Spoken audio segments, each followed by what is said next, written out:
आज जाना है कल आना है।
मचला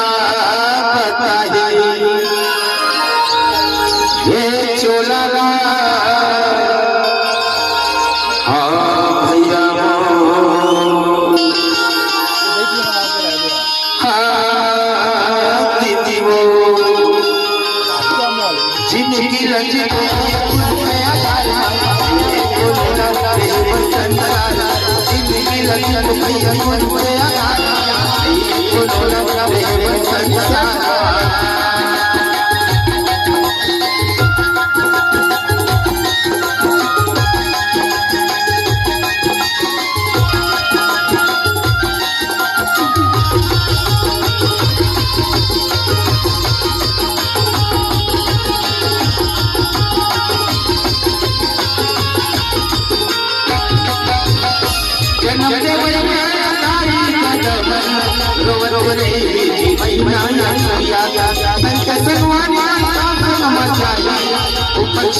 ऊपर छवाए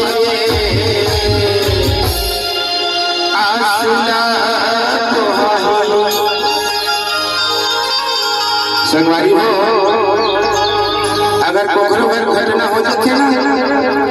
चाहे मोर घर हो तोर घर हो माँ बाप को जन्म दे देते लेकिन रोथन कटका दिला 15 दिन के महिमा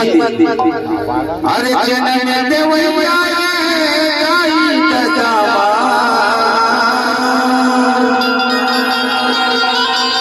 और रोवते नहीं महिमा और जिन हमारे बहुत बड़े संगवारी है ना दोस्तार है ये कहाँ तक के जाओ जब शाम 5 बजते ना तो फोन करते कहाँ जी घर मत हो चखना बना घर की 50 साल आते और संग के संगवारी मन का संग चाहिए ऊपर छवाए दे आसुला